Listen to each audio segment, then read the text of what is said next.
Et entre un père qui me couvre trop grand, une mère un peu déjantée, Si je le coupe au milieu, ça m'en ferait 2.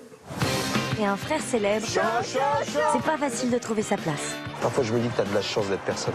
Tu vas voir si je suis personne. On appelle ça une autofiction. Absolument. Mais dans quelle mesure, nous, on voudrait savoir, est-ce que l'intrigue est proche de la réalité? J'étais dans une espèce de carcan à la fois familial et sentimental qui fait qu'à un moment donné, j'ai dit ok, je veux plus être cette petite fille dans lequel on me bloque. Et Donc j'arrivais- l'émancipation de cette jeune femme Absolument, ça est vraie. c'est assez autobiographique. Et les personnages de ma famille, j'ai vraiment fait un mélange de plein de gens que je connais en fait. Donc voilà, on a fait une espèce de pot pourri d'ego qu'on a mis chez le frère et chez le père, mais ce n'est pas totalement mon frère, Oui. ce n'est pas totalement mon père. Vous jouez donc un homme de théâtre, connu, réputé, à l'ego surdimensionné et un peu râleur. Dans quelle mesure ce personnage est-il proche de vous? C'est tout moi, sauf l'ego surdimensionné. Ah. Voilà. Quoi il faut évidemment avoir un ego fort pour faire ce genre de pour faire notre métier. Mais moi, il est vraiment pas surdimensionné. Il aime râler, c'est un jeu chez lui de râler, c'est-à-dire qu'il va nous faire la fausse colère, le faux truc un peu énervé, je suis fatiguée, j'ai pas dormi, des trucs. On sait très bien que c'est tout un... C'est pour nous mettre en forme en fait, je pense que ça nous fait rire naturellement. C'est magique. Je couche le premier soir, certains trouvent ça bizarre. Tu m'étonnes qu'ils trouvent ça bizarre.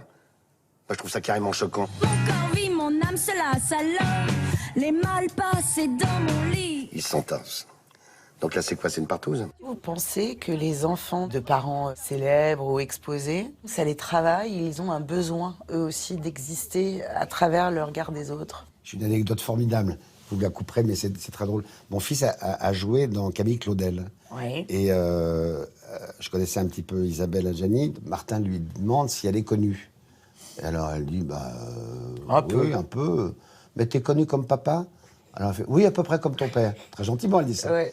Et lui, il dit, oui, alors t'es pas connu. Quoi. Et Victoria, elle est obligée, vu le caractère qu'elle a, qu'elle émerge de cette famille. C'est ça. C'est vrai qu'elle s'est retrouvée avec un papa et un frère qui, tous les deux, faisaient un métier, tous les deux étaient aimés des gens, avaient un humour un peu caustique. Il fallait donc qu'elle fasse sa place. Mais on sent énormément d'amour dans cette famille. C'est vrai qu'en fait, vous couchez le premier soir. Toi, c'est vrai que t'es assez con pour le croire. Toi, t'as encore bu, hein? Oui, mais j'étais avec maman. Oui, t'es avec moi? Comment est-ce que vos proches ont réagi quand ils ont découvert le film? Ils n'ont pas le droit d'être inquiets puisque c'est exactement le ton de ma famille, si tu veux. Donc, mon père, alors, quand il l'a vu, il a dit bon, il y a quand même des scènes de sexe, tout ça, je suis sa petite princesse, je suis son bébé, voilà. Donc c'était compliqué pour lui. Et il m'a dit le père ne supporte pas, mais l'artiste te salue. Pareil, mon frère, il est trop intelligent pour se dire qu'est-ce qu'elle me veut, la petite. Donc, étant donné que c'est lui-même, parfois, il m'a traité de nympho dans ses articles L et tout. Bon, ça, je me retrouve avec des hommes, je fais, il paraît que t'es nympho. Pourquoi tu dis ça? C'est ton frère qui l'a dit dans le L. Ouais. Bon. Merci Victoria et bravo surtout. Merci C'est beaucoup. adorable, merci beaucoup.